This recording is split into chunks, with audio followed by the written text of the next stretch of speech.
Alright, hi, my name is Justin Sennigan. This is my video blog for Clemson University New Student Dialogue portion of Library 100.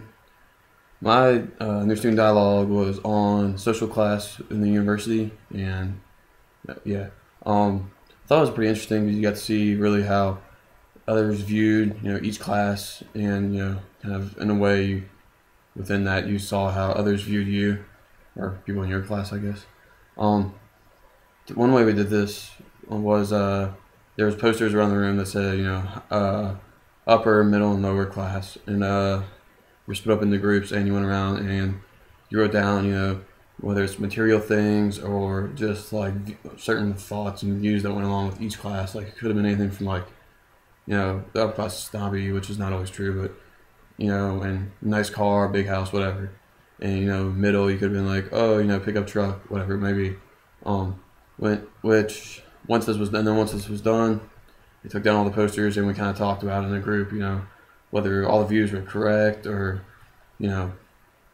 whatever it may be. And if someone had a different view and said, a certain view was wrong, if they gave a decent explanation, you could cross it out, and we would say that is not a correct view and isn't valid.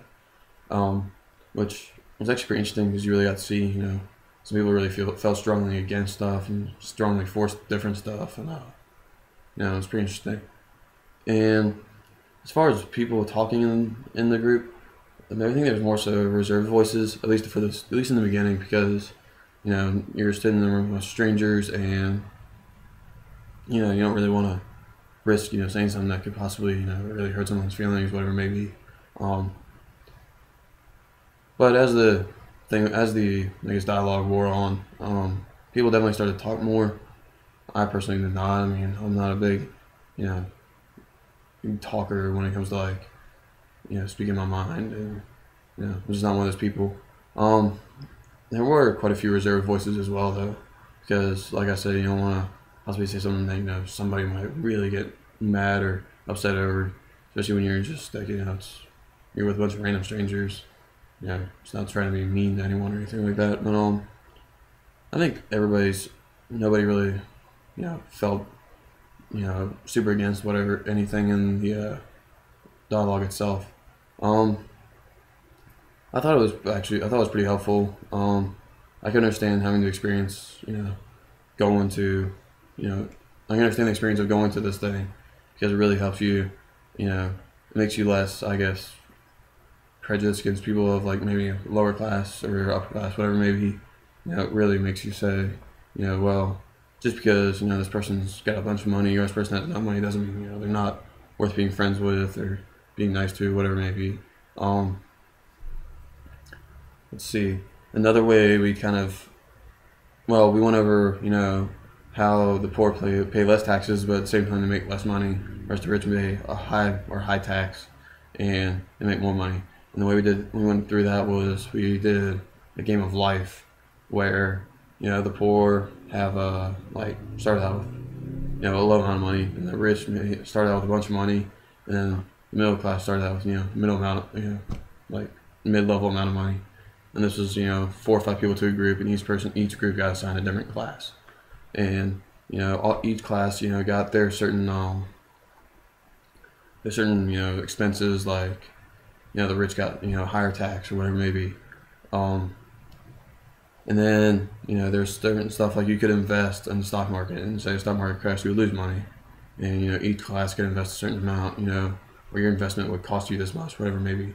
And then after a while, after the whole game was over, it turned out, as everybody would expect, that the rich came out with the most money still, even though they've had deal with like hurricane damage and stock market crash, whatever.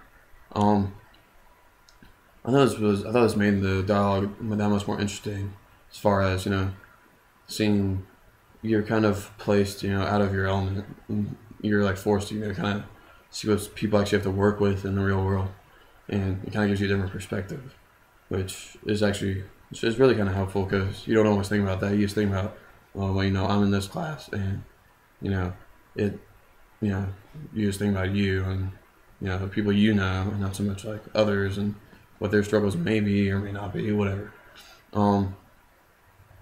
I thought the overall experience was pretty good. You know, can't argue with it. I could see the use for it. Um, let's see. I thought, I thought overall it was a pretty useful tool, and I felt like my contribution was I did some. I mean, once again, I'm not a strong public speaker. I'm not one to voice my opinions. Just speak my mind on those people.